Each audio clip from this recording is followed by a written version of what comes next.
My family and I went to Aruba on the 28th of June, and my son had drowned. His father found him in the water and brought him out. And when he brought him out, I started doing CPR for him. And then a paramedic came and said, "Let me help you because you're doing the CPR with emotions."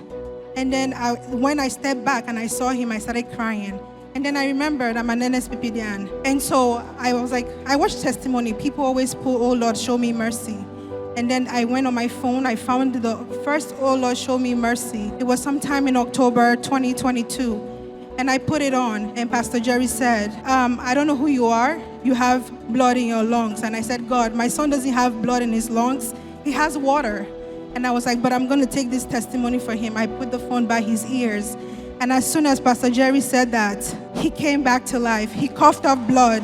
He didn't cough water. He coughed up blood. And then he said, "Mom," he cried. And then we took him to the ambulance. We got to the hospital. Nothing. They ran. They did an EEG for him. He saw a cardiologist. Everything was normal. The only thing that showed that he actually died was his lactate level, which was 3.8. And after that, it went back to normal.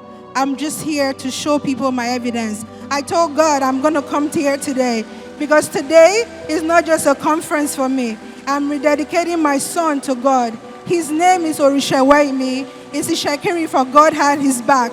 And God really has his back. What God cannot do does not exist. Pastor Jerry, I just want to say thank you to you. Thank you for everything. I'm a medical practitioner. Whenever they're giving testimony, I always say, my medical part always come in. I'm like, maybe hypoxia wasn't enough. But God showed me. He made a name for himself. He showed me, yeah, you went to school, but I take all the glory. He came and said, "Your son," he brought my son back to life. He's whole, he's here, he is fine, nothing is wrong with him. When he was doing the stress test, they put equipment on his body and he was running on the treadmill. They even told him stop, but he kept going. Nothing is wrong with him.